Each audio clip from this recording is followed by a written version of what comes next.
Media Group. 13 has been my lucky number for a while. Like, it's always a sign of good things to come for me. This is 13, a Taylor Swift fan podcast, breaking down every song, every Easter egg, every era, and every theory. Hosted by the biggest Swifties, Nick Adams, Anna Zabo, Amy Nichols, and Lacey G. Welcome to 13, a Taylor Swift fan podcast. I'm Nick Adams. I'm Anna. Amy. And I'm Lacey G. And today we are breaking down The last the one. final song in the Tortured Poets department. I'm going to cry. It's very sad. This has been a long time coming. 31 weeks, actually. Long time coming, but It's you and me. And so while, yes, it's sad, but there's also something kind of fun and positive because we have a special guest in our studio today. We do. We have a special guest. Everybody, please give a warm welcome to our, I guess, would you say part-time intern? Yeah. Part-time intern, Saahir. welcome. Welcome. Thank you. So this is really cool. So Sahir, we actually met at our Swifties in the Park event last year, and he wrote a paper about the whole experience, right? I guess you can share your 13 podcast journey with us if you don't mind. Yeah, so I actually found the podcast through the Swifties in the Park event. My friend just found it and was like, we should all go. And so me and like 3 of my closest friends came, which actually, when we're recording this, tomorrow is I think the 1-year anniversary of it. Of the event? Yeah. I was like looking back and I was like, it's already been a year and it's crazy. 1 year ago, what I was doing and now that's a year later. But yeah, and then I realized, we're a podcast and I love podcasts. Like every day I have a podcast that comes out and I will listen to it on like my way to school and just like driving around. So found y'all, obsessed, obviously. And then, yeah, so the last ever story that went out at my school's newspaper last year was like a mini feature over y'all and just like of the event in general, because I thought our school also has a lot of Swifties and like I thought it was a great event to highlight and also just like get y'all's podcast out to our school's community. Spreading the word. Thank you. Yeah, of course. Yeah. He's been working for us this whole time. I know. I know Swifties. I know who I need to talk about this with. That's so incredible. Yeah, Thank you. Of course. And then a couple of weeks ago, found out that it won an award at like one of our journalism conventions. Congratulations. Thank you so much. The story won an award? Yeah. What was the award? It's like, just like we submit them for categories. And so our advisor is great in that he lets us like submit, like tell him which stories of ours we would like to submit. So I was really proud of that story. I thought it was like one of my favorite pieces I've ever written because as like a journalist, y'all know this because y'all have worked in journalism for so many years, but like when you're passionate about something, you can tell and it's so much easier to write. So when I submitted that, I just like loved the story. So I submitted it. And then he came back from like one of our spring conventions and he was like, oh, it won an award. And I was like, well, that's crazy. So then messaged like the Instagram account. And then I was like, you know what? Let me just ask. And I was like, could I like be y'all's intern? Like I feel like there's no like other way to put it, but I was just like, let me put myself out there because if I don't, I'll regret it. And I'm graduating this spring, so like I'll have my full summer free, no stresses. And then y'all were gracious enough to say yes, and now I'm here. Absolutely. No, it's I think poetic that it was 1 year ago today that we had or 1 year ago tomorrow that you had our event, and it's like a very full circle moment, and I feel like it's very poetic, not just for you to be here on that anniversary, but also to be here for our Manuscript episode. Absolutely. Like the last song on the Tortured Poets department, like super cool. But yeah, you reached out and immediately we were like, absolutely, like this is so cool. I have so much respect for you just shooting your shot like that. I think that's awesome. And we just love the community that we've built with the podcast with the Swifties, and we want to do anything that we can to help uplift anybody, like any opportunity that we have. And so it was interesting because just the way that our schedules work lately, we're like, well, we kind of only record every so often, but come and join us, like sit in on our next recording session. You can learn everything. You can ask all the questions you want. And then we were like, do you want to just be on the episodes? And you were like, yeah, for sure. Absolutely. We're like, we're not just going to like put you in another room, you know, and be like, okay, yeah, watch from like over there.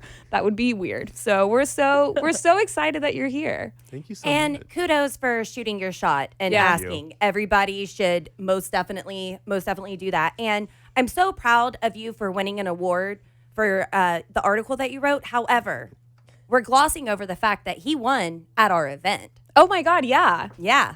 You were the yeah. Was it the spelling bee? Yeah, it was a spelling bee, and then the tiebreaker was like, finish the lyric because y'all ran out of words.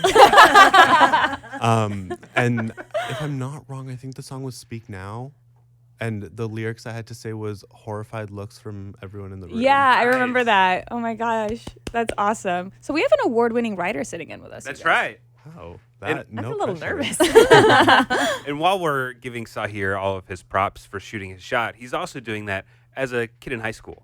So, like, he's not an adult that's putting himself out there. He's a kid that's putting himself out there. So this is really cool. This is great. I applaud that. He is a You have kid, a lot but of he's guts. taller than all of us. Taller than all of us, True. which is why he has to sit down to be on camera. You're in high school? Yes. I'm very sorry for everything that I've said today You're- so far. You know what? Not on the podcast. He's Not on the graduating. podcast. He's graduating. Okay. And also, that's tame compared to the things that I've heard.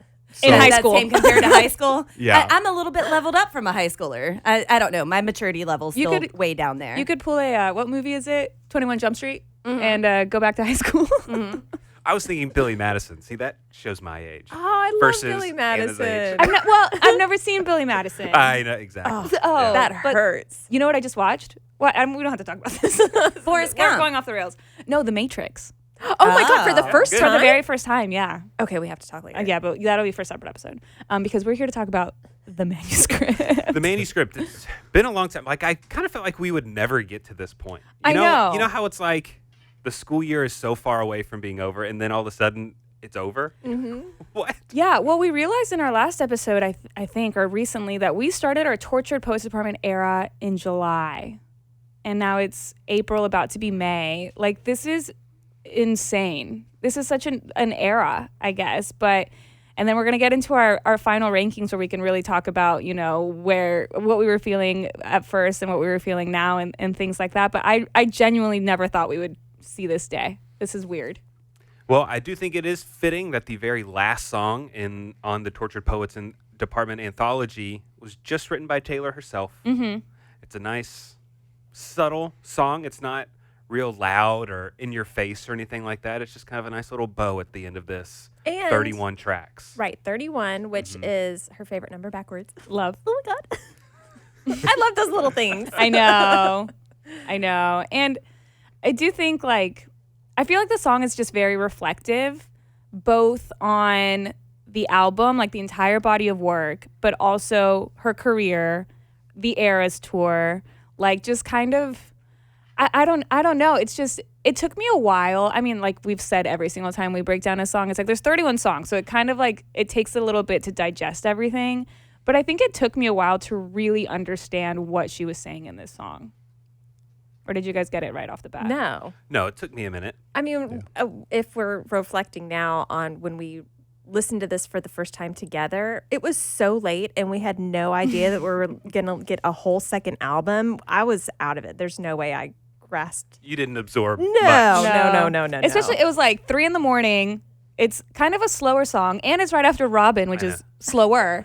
So I think we were just kind of like, okay, we'll have to look into this later. The first time I heard it with you all, I clutched my pearls in panic as she said, "But the story isn't mine anymore." And I said, she's retiring.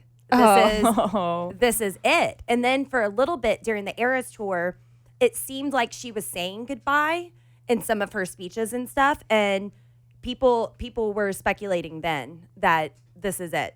And since then, she's on the Eras tour. She kept saying, "Oh, I'm going to be back here. I'm going to be back here." So then that negated all of that because she wouldn't tease us that she's going to come back if she's going to retire. But that was my first thought. I don't think she'll ever like retire. You know what I mean? Like, I don't think I think in a normal career, like, yes, you can say that, like, oh, I'm retiring, but I don't think Taylor Swift will ever stop creating art. Right. You she know? might not be a pop star in the future, but she'll still, like you said, I don't need to repeat it. Do art. But like, but as like, even like as a pop star, like even if she doesn't have current plans to tour again, I don't think she would say that. You know what I mean? Like, I don't think she would put out some sort of statement that's like, hey, thanks for everything. Later. You know? Like, I just don't see her doing that. I see her taking breaks, kind of like she is now, you know? But she's such a creative mind that I don't know. I guess I never thought that. I heard the line, like, the story isn't mine anymore, but I didn't take that as like a see you later. Oh, I sheer panicked at 3 a.m. in the morning with no sleep. I was like, oh no, I know what she's saying here, but fortunately not. And now it's rumored 2026 concert tickets at the Kentucky Derby. Oh my God. Are we believing that? No, they flat out said like, sorry.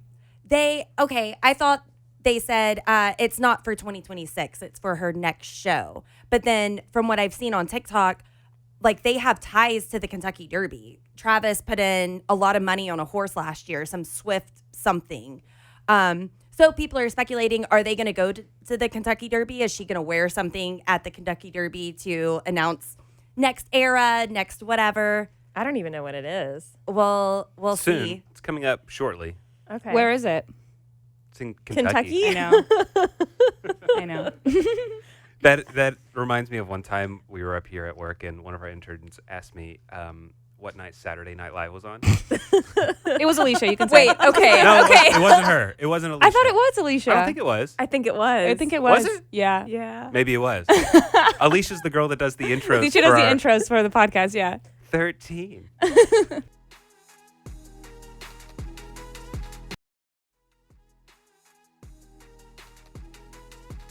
So, should we get into the manuscript? Yes, absolutely. Sahir, what are your initial thoughts on the manuscript? I think the first thing that I realized when I listened to it, it's very haunting. Mm. Like, I don't know, for some reason, like the opening chords, I'm not a music nerd, but like, I don't know if they're in like a minor key or something. I don't know what it is, but they like the first time I listened to it, I actually got chills. Yeah. Because it's just like, I understand where it could seem like the end, but knowing that, like, I feel like Taylor's always said, I'm always going to write. Whether or not I'm, you know, she doesn't have any expectation to do Eras tours back to back, of course. Like, that's way too much, as, of course, she's now hopefully found love with Travis and, like, starting to kind of allow herself to be just Taylor and not Taylor Swift trademark. Mm-hmm. I think she'll, like, maybe not be as active, but I do see her still creating. I do think the manuscript, in what I've researched, is like a very direct reference to like specifically All 10 Well. Mm-hmm. Because I think that was like after Red came out and she like just said that it existed and how like the fans have basically harassed her for years. And now she gave it to us. And now I feel like she's like that chapter of my life. All of my past, like, I don't know if she means before the re-records, like everything that Big Machine owned. I don't know exactly what, but I do know that I feel like she's parting with like a past version of herself and allowing this like new, evolved, whether she knows what that is or not, to like infiltrate her life and kind of allow her to kind of go on autopilot. Yeah. I don't know if that Yeah. like, makes sense. Definitely. Yeah. No, definitely. And I love that you started off with the chords at the beginning, because there's either 11 or 12. She starts on the 11th. Okay. Yeah. Yeah. And so that's supposed to signify like closing out all of her eras, that she is now moving on. Yeah, like if you know how like it starts like boom, boom, like if there's 10. That was a really good. That was my impression of a piano. We're going to get flagged for playing the real music. No, make an edit, Juliana. No, I'm just kidding. Don't take that out. But yeah, it's 10 notes, and then on the 11th note is when she starts singing. I thought about that too, and I counted on the way into the studio today. Yeah. Sahir, I do like that you mentioned the music in the beginning and just kind of the subdued nature of this song. I think it definitely fits with the aesthetic of the album. Yeah. The black Yes. and white, I don't know, the almost melancholy look and vibe of a lot of the imagery of this album really fits in there. Yeah. Mm-hmm. And if you consider that Taylor Swift likes to end on a particular song, and that kind of ushers us into the new era, then what is the manuscript saying? Because we looked at it again on the first anthology as she's closing out with Clara Bow movies. Is that what the next era is going to be? But then now the manuscript. So I don't know what this could mean. A manuscript is for film and theater. That's what you're handed as someone who's working on the piece. Is that what you mean? Well, about what this means for the next era, if this is the final closing out of the song. Also, manuscript is supposed to be handwritten, specifically not typed, typewriter, anything. So this still isn't really the manuscript from her because it's not something handwritten. She's starting the manuscript in the Tortured Poets department with that damn typewriter. I will say, I think you bring up an interesting point because, if the final line of this entire album is, the story isn't mine anymore, and you're like, okay, so how does that lead into the next era? I do think it's important to note that the Tortured Poets department is the only album of hers that has an epilogue as opposed to a prologue written by her. And so if you take the song, The Manuscript, for what it is, the story isn't mine anymore, and it closes out the body of work, then the epilogue starts with, at this hearing I stand before my fellow members, where it's she's presenting it. You know what I mean? It's almost like she's presenting the manuscript of the entire project to us. It kind of not breaks the fourth wall. That's not entirely what it is, but it kind of takes it out of okay, I created this body of work and I'm presenting it to you, as opposed to in her other albums where it's hey, let me tell you what you're about to hear. Instead, in this one, it's let me tell you about everything you just heard. Does that make sense? Yeah. Let's get into some lyrics. She starts off by saying, now and then she rereads the manuscript of the entire torrid affair. So I wonder, we know that she was writing this album while she was on the Eras tour, right? And so I feel like what she's saying when she's rereading the manuscript, the entire torrid affair, I almost feel like the affair, quote unquote, could be a combination of the Eras tour with the Taylor's Versions project, because Taylor has spent the last few years of her life revisiting all of her past stories, right, by re-recording all of it, but not just internally with herself, but she's also working with everybody that helped her the first time, all the producers, all the music engineers, all the musicians, and all of that. So I think it's not just her personally looking back on the things that I was writing about, but it's been this entire journey of revisiting all of her old eras, performing them with different crowds every night, performing them with her band and everything. And it's that's got to be such a mind-boggling thing to revisit. Absolutely. Well, to perform Lover night after night, knowing that her relationship was over, but we don't know that. Yeah. And her to present it every time these are going to be your memories. I might have written this song for this, but now you're going to walk away remembering this. But how hard is that? I know you can detach and just kind of go into I don't know.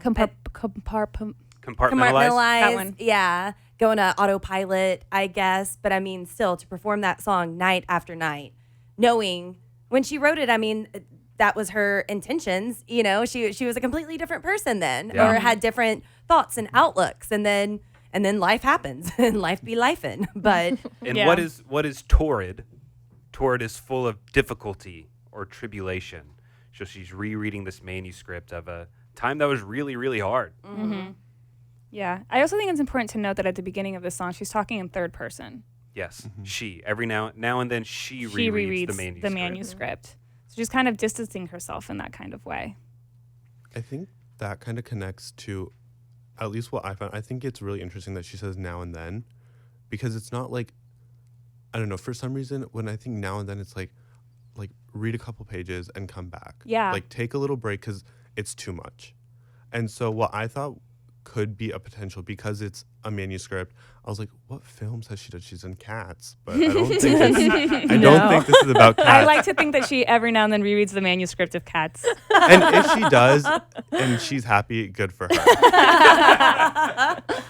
But I kind of saw it as looking back at All Too Well. Yes. And like rereading the manuscript of the entire Torrid affair. So like it was hard. It wasn't something that could just be like forgotten by her. And she said that just because it was like a 2-month relationship doesn't mean it didn't bring her pain. And I think All Too Well was like arguably one of her first songs that really showed and gave us like insight into the direct things that happened in the relationship that then became like the breaking point.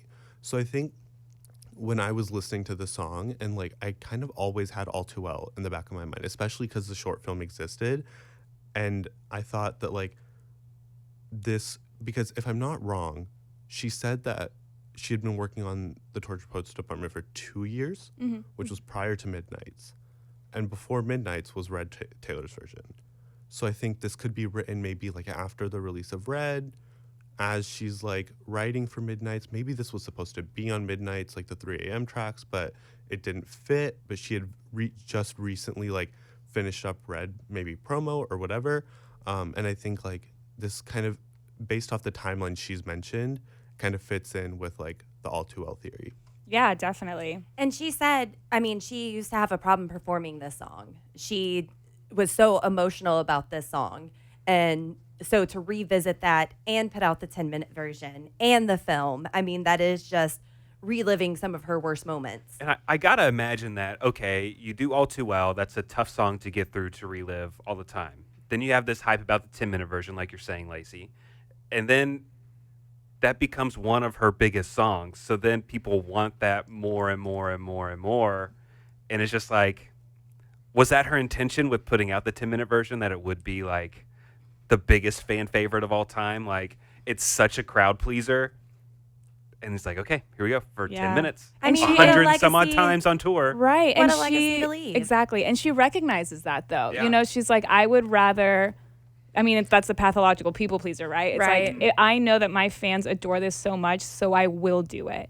And do you feel like by releasing the 10-minute version and then in the short film, and we'll get into like the parallels with the lyrics moving forward, but I feel like by her doing the short film for All Too Well, it wasn't even just revisiting that relationship, but I think it kind of was a catalyst moment with the way she the way that she carried herself in relationships moving forward. Yeah. I mean, she was really young. She dated, older, more famous, egotistical men who had lasting effects on her in terms of how she matured, how she carried herself, how she felt like she could love others, and how she felt she was supposed to be loved. And at such a pivotal age, like through the film, I feel like she's not just saying like, okay, yeah, this is what happened between me and Jake Gyllenhaal, but it's like, no, this is the moment that kind of made a lot of who I am. Does that make sense? Mm-hmm. Sure. And that comes with the good and the bad. Right.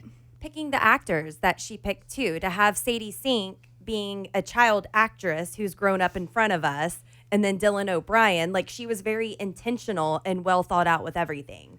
Yeah. And there's blue and orange in that music video. If you go back and look, there is blue and orange. She's been bluing and oranging us for a very long time now. You're correct. One day we're going to find out. TS12. I hope TS12 is like in the orange vibe that we're anticipating. And that'll shut everyone up. Be like, fine, here you go. Here you go. And call it karma while you're at it. Yeah. It is on the man wall twice. It is. Mm-hmm. She continues by saying, they compared their licenses. He said, I'm not a donor, but I'd give you my heart if you needed it. Is that too cheesy, Amy? Oh my God. Well, compared licenses too. And you have to think of what age she was. Yeah. Is that a coy way of letting me check your age? I'm going to look at your license and see if you're an organ donor. I didn't think of it that way. Oh, I didn't I think did. about it that way either. You did? Yeah. Are you suggesting Jake's just double checking? Oh, I mean, interesting. Ugh. I think it. I don't know if it actually happened, but I do think it's a metaphor for their age difference for sure. Sure. Yeah. I picked up on the age difference, but I didn't think of him being like super creepy Sleazy. about it. I don't know. Not to get the guys back in this situation, but that's just kind of a thing you do. Like, let me see your driver's license picture. Like, So I I can don't get know. your It is. address and do a drive-by later? No, that's just something that you just do. I mean, I feel like without it bad intentions. It Sure. does happen in conversation sometimes. Yeah. Not Like The y'all only time I ask for an ID is whenever I need to verify an age. That is it. And I'm speaking personally. I'm speaking bartending. I'm speaking Yeah, I was gonna say, all of you it. do that. Like, Yeah. This is so baffling to me because this entire time I didn't think driver's license, even though it says I'm not a donor, like that makes sense. Absolutely. This whole time I was kind of thinking of like professional licenses. Like, you know, like you need a license to be a doctor. to be a doctor. You need a license to like whatever. And like in like entertainment, like you need licenses and permits and things like this to be able to film some stuff. And so this, like, I was like, of course it's a driver's license. Of course it is. But I think I just always interpreted this to just show that she was young and impressionable and she was surrounding herself with people who made themselves out to be better than her. Like, oh, I'm not a donor, but I'll give you my heart if you needed it. You know, like I wouldn't do that. You're special, so you're the exception. Like I don't know. And she knew But everything he was you're full saying of is just it. definitely making more sense. What? She knew he was full of it. That's why she's rolling Yeah. her eyes. Yeah. Yeah, the Like, next line, just like yeah. Amy, she rolled her eyes and said, "You're a professional." Maybe that's why I thought like professional license. professional player. Would y'all say that joke would be considered maybe self-effacing, Ooh, as in charming her dad with self-effacing jokes? Wow. yes, Yes, I would say Because- yes, that. I would. Because self-effacing is like demeanor characterized by modesty and humility, and he's like, "Oh, I'm not a donor, but if you needed my heart," kind of what Exactly. y'all were touching on. I don't know. I just see all of like the comparison. For I think It's sure. really interesting. For sure, and I'm I so think- glad that you do. I think Sahir's getting extra credit today I think so. I think For- so. for his non-credit giving quasi internship. Yes. That was really good.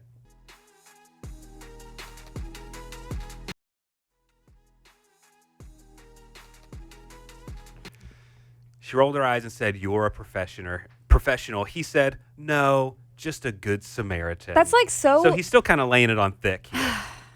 Right? Yeah. If you're a good person, you don't have to say you're a good person. True. That's like the biggest sign. Oh, I'm a good Samaritan. I'm a heart donor. It's Nail fine. on the head, Lacey. Yeah, Yeah. you don't have to say it.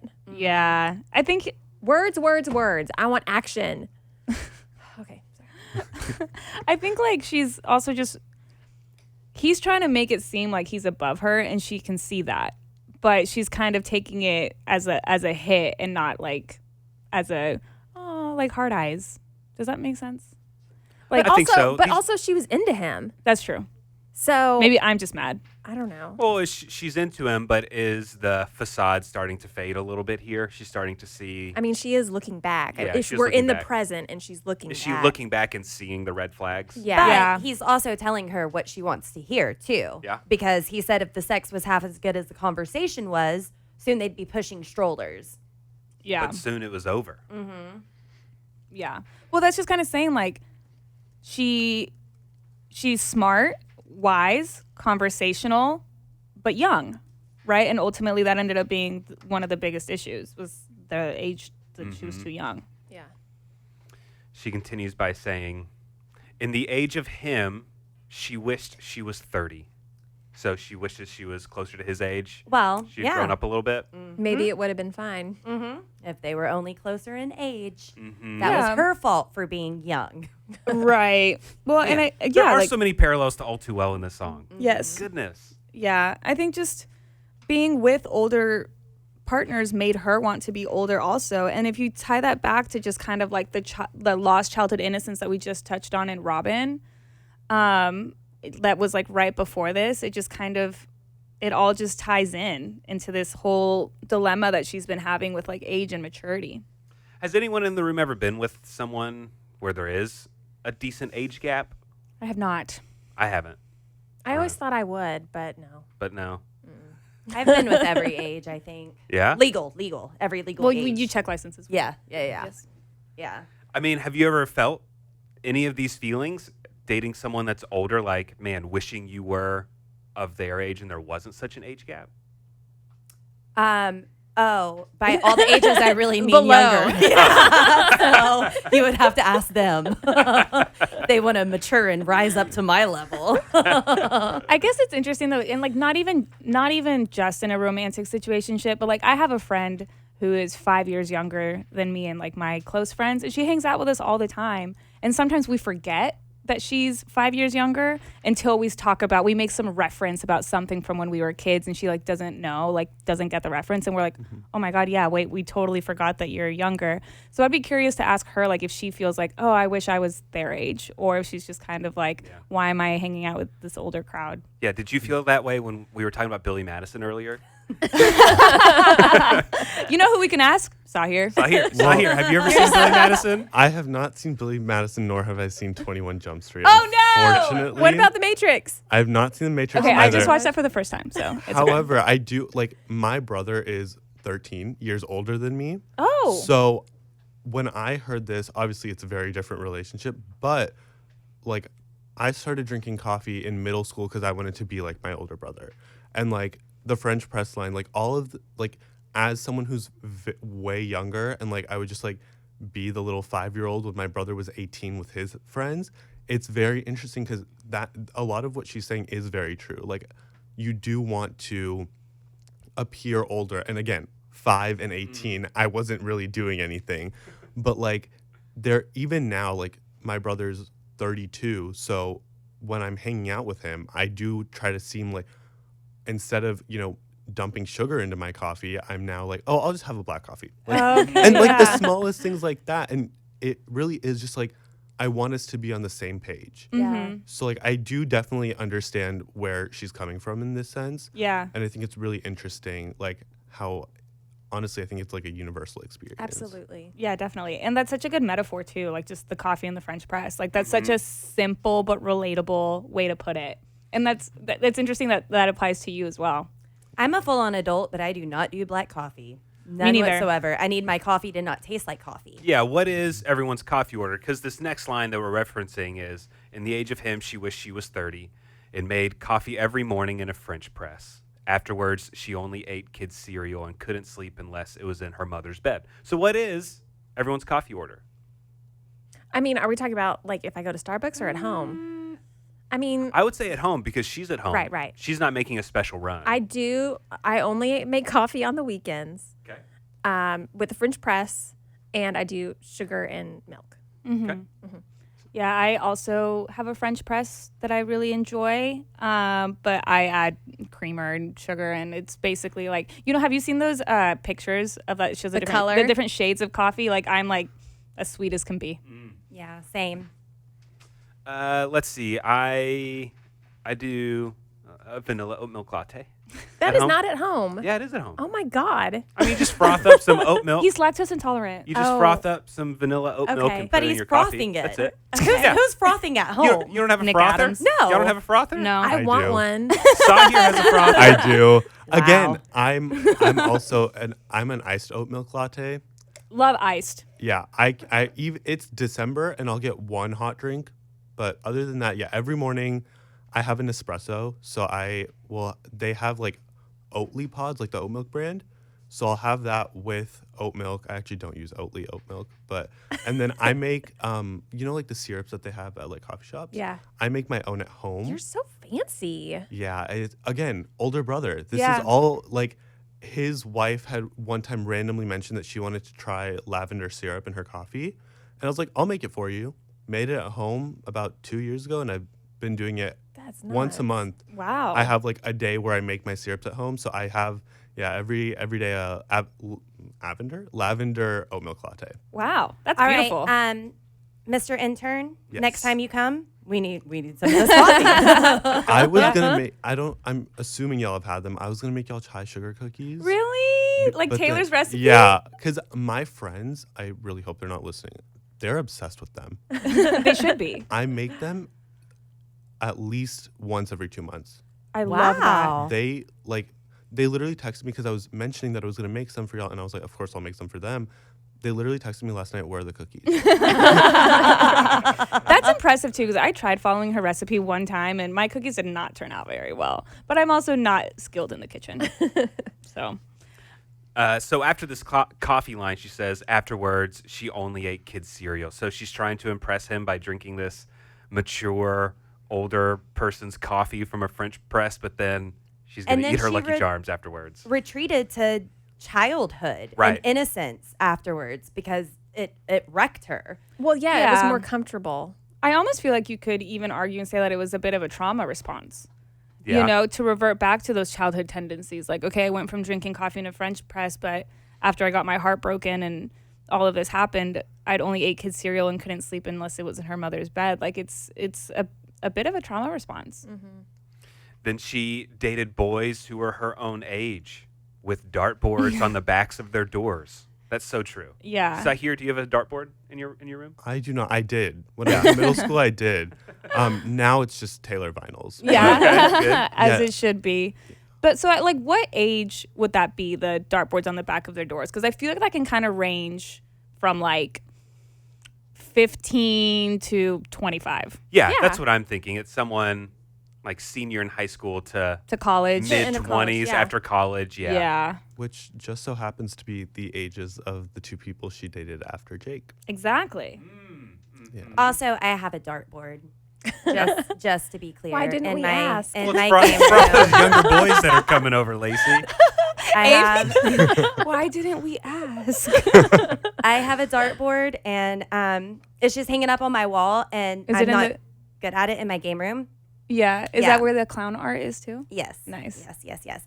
But I always miss, and there's little dart holes all over that wall. But my friend's a painter, so I'm like, you can Perfect. just fill it up sometime. But yeah, in the meantime, I just blindly throw darts and miss, and I have to make my dog move because it'll have a bounce back, and he wants to sit right there, and I'm like, I'm gonna stab you one day on accident, so I have to make him move because I'm not good at throwing darts. She thought about how he said, since she was so wise beyond her years, everything had been above board. She wasn't sure. I feel like that is just a more mature way of saying the lyric from All Too Well, 10 Minute, where she says, you said that if we'd been closer in age, maybe it would have been fine, and that made me want to die. Like, I feel like it's the same sentiment, but she worded it in a more reflective way this time, as opposed to a more in the moment way during All Too Well. And I love that. She's saying she wasn't sure. She wasn't sure. He's telling her the truth in that moment. She's or- questioning herself. Everything. He's Yeah. you're so wise beyond your. Am I? Because why didn't this work out? If we were closer in age, you said it would have been fine. And also, like, is everything my fault? Right? Like, that's what she was kind of led to believe. Were you going to say something, Sahir? I feel like you were about to say something. I just had hindsight is 2020. Like, Yeah. it's a very like. I also think that ties back to kind of how you were mentioning like more professional licenses. Because she says like above board, and no one really says that in like a personal manner. I think she is really like y'all mentioned compartmentalizing. It's a hard word. Yeah, and she's really trying to like separate each part and like put them into different categories so she can be like, I can individually tackle all of these things and then make peace with it. To the bridge. Yeah, and this is kind of where it starts to speed up. Oh, somebody messaged us, by the way, that every time we say to the bridge, it reminds them of the Justin Timberlake song in Sexy Back. Take her to the bridge. Yeah. Thought that was I don't funny. want that as the clip. Yeah. Sorry. No, I'm we're going to not. put my foot down on We're, that. no, we're not. But it reminded them Okay. of Yeah, yeah. that. Okay. They didn't say we need to use that. They said Okay. it reminds Yeah. me of. Okay. I agree with No. all parties. I agree it reminds us of that. I agree we should not use it. I just like Nick saying it every time. I do too. Take her to the bridge. Oh no, say it the Not other like way. that. Take her to the bridge. No, the way you've been saying it. To the bridge. Oh, to the bridge. I don't know why. In my head, there has to be SpongeBob saying that. I don't know what it is, but there's got to be. All right.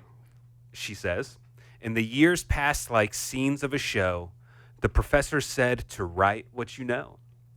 And Sahir, were you mentioning it earlier when you were talking about writing your article for your school Passion. paper. If you're passionate about what you're writing about, it comes through and people can see that and feel that. Write about what you know. Yeah, and I feel like that's a very standard piece of writing advice. Yeah. Write what you know. But I feel like the years pass. We see the years pass during the Eras tour, right? Like visually, sonically, we see all of that. And then the scenes also pass in the All Too Well short film. So I feel like this is right where we're about to start hitting like the actual references to the short film. When she says the professor said to write what you know, is that her speaking about a mentor, someone she looks up to in the industry, someone who's giving her advice on what to do with her career and her artistry, and they just say, write what you know, and what she knows is heartbreak? Dang, that's a really good question. You know, obviously it's someone she's looking up to who knows more than her, and they just say, write what you know. I didn't think about that. Yeah. I think in general, you know, like. Which, you know, a lot of people, one of the criticisms is, oh, she only writes about breakup songs and stuff like that. And it's like, well, she's had some bad ones, and that's what she knows. She knows heartbreak. And then she even said in the epilogue, it's the worst men that I write best. Ah, yeah. So there's the tie-in. Mm-hmm. But question, she's Dr. Taylor Allison Swift. Did she go to school for that, or was that just something that was given to her? I think it was honorary. They just gave it to her. Okay. Yeah. Because I didn't know if through all of that, she has the bird cages, she has all the books, if like she was doing some reflection during that time. I'm quite very possible, you know, like I also feel like we've heard when she was writing Fearless, I think some of her collaborators and stuff had also said that like she would just come in like full of ideas and they would help her, you know, like hone it in and stuff like that. So it's like, I think even if she's reflecting back to her younger age, you know, and it's like in my songwriting, I have all these feelings, all these emotions I need to put on paper. And the advice was, well, write what you know, you know? Looking backwards might be the only way to move forward. I feel like that's true a lot of times. Yes, I agree. I mean, that's why we teach history. Oh, very true. Looking backwards might be the only way to move forward. Then the actors were hitting their marks, and the slow dance was all right with the sparks. Do you think, like, that must have been so crazy for her mentally to actually watch Sadie sing, like to watch her relationship play out the way that she wrote it, the way that she, you know, from the manuscript to the screen, like for her to sit there and call cut and call action and all of that, to actually see it happening, to see somebody playing you in some of your most pivotal, darkest moments, like Outer body experience. That's got to be crazy. So she's watching the actors hitting their marks. When she's talking about the slow dance, is that dancing in the refrigerator light? I think so. Yeah. I also think it's interesting. Of course, we touched on the age gap between Dylan O'Brien and Sadie Sink, but also the choices Dylan O'Brien made in his romantic life, like the rumors, obviously, but like there were a lot of like rumors that, like, first I think he was spotted with like Gracie, and then it was Sabrina, who are all significantly younger than him. Oh, really? And I do remember when this was all happening, a lot of people were like, yeah, method acting to a whole new level, I guess. Oh, wow. Yeah. That's great. And the tears fell in synchronicity with the score. I think that's my favorite line. It's so good. Yeah. And at last, she knew what the agony had been for. So she went through all that pain and suffering and heartache to make this beautiful piece of art. Mm-hmm.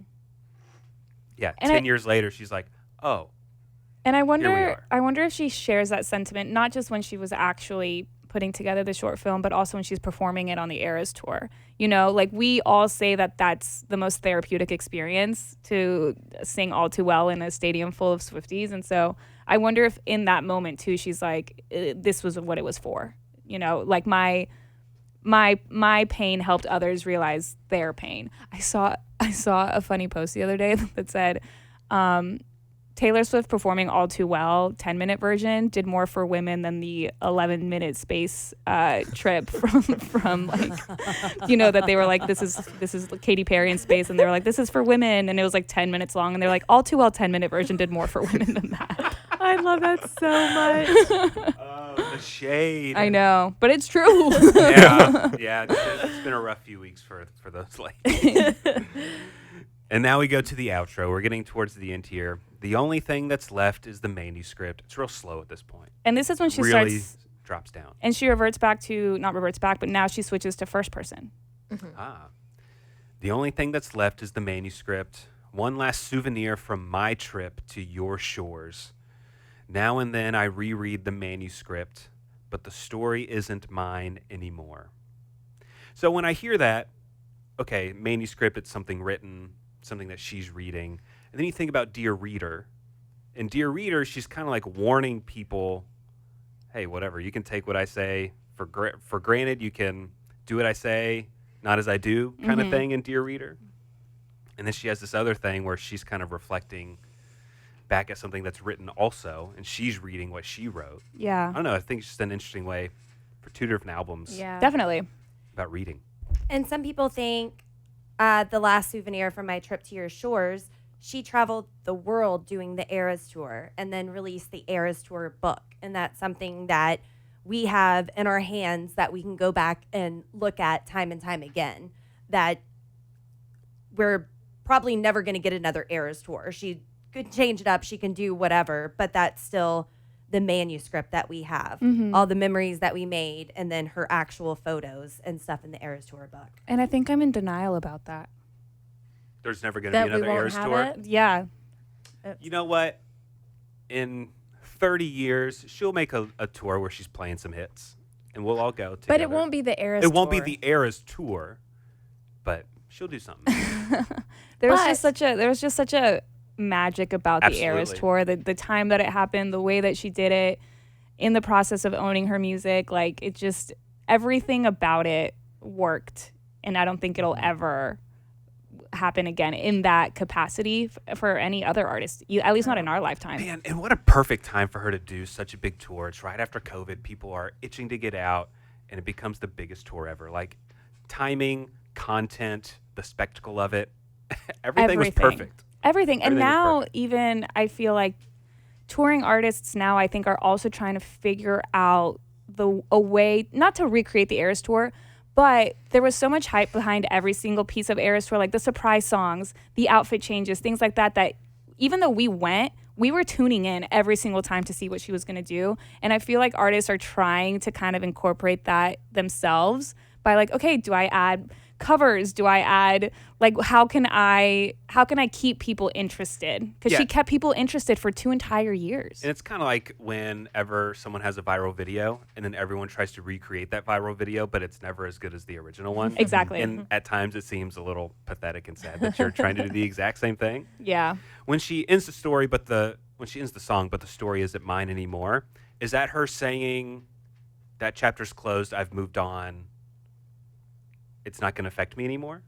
I kind of think of it as like... It's like a clean, like now, hey, I'm clean of this. We're done. In a way, I think Lacey said it at the beginning of the episode, but I feel like it's kind of this shared sentiment that she said on tour when she would perform, and she was like, I wrote these songs at a time in my life, but when you hear them, I want you to think about this moment, about being together in this performance at this tour. Like, I think she wants to replace the bad memories with the good memories of performing with her fans. That's how I take it. And I think that was something that Lacey said earlier. And she's touched on this since the Reputation tour. Like, in the Reputation Stadium Tour movie, right before she plays All Too Well, not only does she mention, like, the outfits and the writing lyrics on the Hands on the 13s, but she does say, I had a hard time playing my old music, and that was actually Dallas's surprise song. So surprise songs are not a new thing for her. Right. And she had guests on the last tour. Like, she would bring, so she's always thinking next level and how to make this different.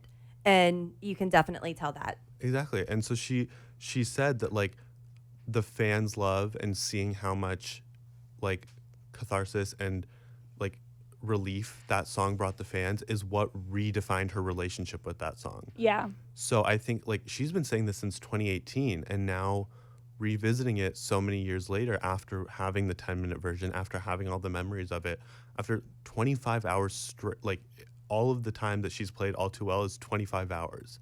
That's crazy. Full day of performing All Too Well, now again being able to look back and it's probably redefined the relationship she has with that song again. So I think that's really interesting. Yeah, definitely. What do we do next? This is it.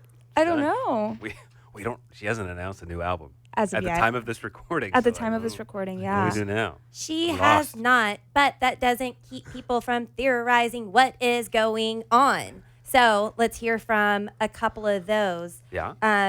Annie Lawrence says on Instagram says that this is hinting at a movie. Taylor Nation.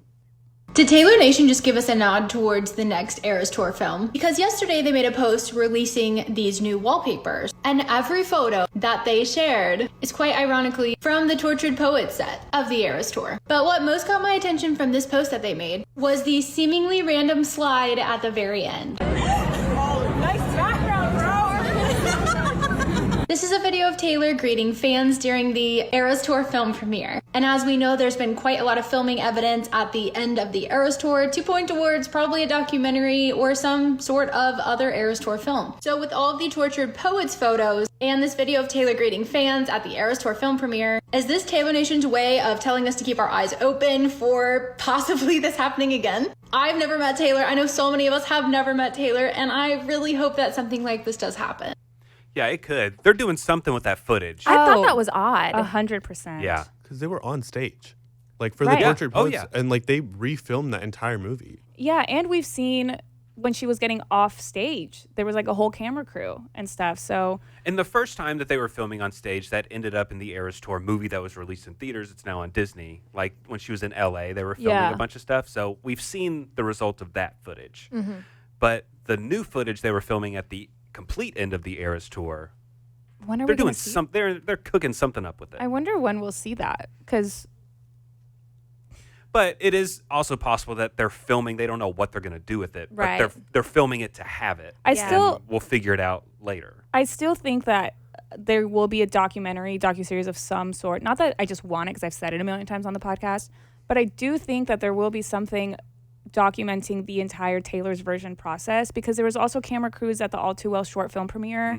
You know, like we have seen that there is documentation, professional documentation of this of the last 4 years.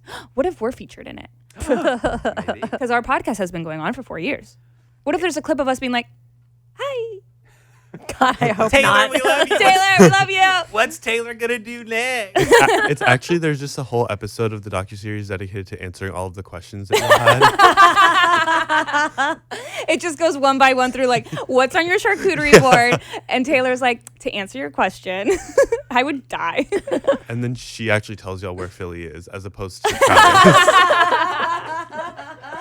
Sweet callback. I love it. I love it. Can you imagine what the bidding war between all the streaming services will be for whatever she's doing with this new footage of the Oh my Eras Tour? goodness. How much is Disney versus Max versus Netflix versus Prime? How much will they pay for I this? do think she still owes Disney something. Yeah. Yeah? Because Yeah. we thought it would be Evermore, Long Pond, but that never happened. Yeah. Yet. True. We just still- like just like this us. Yeah. And I don't think she'll go with Netflix again after the Yeah. Ginny and George. I don't Yeah, think I don't- Netflix is on True. the table. But Table. I agree. It's ridiculous. Swifties are ridiculous. I love it. Swifties are not all ridiculous, Nick Adams, because we're going to hear from our boy Vinny, the Swiftie, who came up with this on TikTok, and you already know I'm here for it. Yes, we fully need to talk about this. How Mastermind is the technical end of the Eras Tour, and Karma being the encore alludes that it's the next era that we're about to jump into. So this is the Mastermind bow. She takes a bow, of course performs Karma, then they take the Karma bow as a crew with this orange and yellow fireworks going off in the background consistently. But this from Taylor Nation. End of an era. At the start of an age. Pink jacket, orange fireworks at the exact same time. This audio, this outfit, these fireworks are all 100% on purpose. Just like she said, it's the end of an era, but the start of an age. See you next era. We are going into a new one. Which again shows me that Mastermind closes out the Eras Tour. Karma comes in as an encore, alluding that this is going to be the next era. Because she bows after Mastermind, closing out the eras, and then she bows after Karma, getting us ready for this next era. Choo choo, all aboard the Kumquat Chaos Karma train. Anybody else hopping on? Let's go. Yes. But that's interesting because Definitely. she bows, and then that next song is like an encore that she's doing. So are we coming into Karma? Is Karma finally going to come back around? Well, and that also reminds me of the Eras Tour book, like on the first page that has like the orange and pinkish background from the opening, and it's when she wrote "See You Next Era." Yeah. I'm excited. It's always incredible to be a Swiftie. Yeah. And this is the end of our Tortured Poets era. Sure is. And so after this, our next episode is going to be ranking. Our traditional rankings. rankings. And It's gonna be a tough. bloodbath. It's gonna be hard. It's gonna be tough. Will our rankings fall as people would expect they would? And you know what? I'm really interested because we all know each other very well, where we can kind of guess how our rankings go. So I'm excited to hear Sahir's rankings. Yeah. Because he's going to stick around for another episode. Yes. Yeah, I'm very I'm scared because rankings get very brutal. Yeah. Oh yeah. And so I'm interested because I think I'm surprised at my own rankings. Like I went back to like see my Spotify history and also just what I like. And yeah, there's a lot that I like because me and my friends send each other our initial rankings like the first week, especially because all of the songs we had to process. So I looked at that and I compared it to my current ranking and I'm like, wow, a lot has changed. Isn't it the best? Yeah, it's really interesting. Real quick, before we go, I want to encourage our listeners to join us over in the Lobster Lounge, station.page/13. I see a really cool person in the Lobster Lounge right now. His name's Sahir, and he said, my favorite part of the show is the hotline callers. So not on this episode, but next one, I will deliver some callers. But join us. It's our little safe space for lobsters over at the Lobster Lounge, station.page/13. We love hearing from everybody there, so go join. If you haven't already, subscribe to us on whatever podcasting platform you're listening to us on right now. All the ways to contact us are in the description of this podcast, including our phone number, our email, our website. Hit us up if you would like to add anything that we missed or critique the show. Please get in contact with us. And you can do all that in the description of this podcast. Join us next time because we are going to be breaking down our rankings of the Torture Poets department. Thanks for listening. The 13, a Taylor Swift fan podcast. Subscribe for free and leave a positive review on Apple Podcasts, Spotify, or Google Podcasts.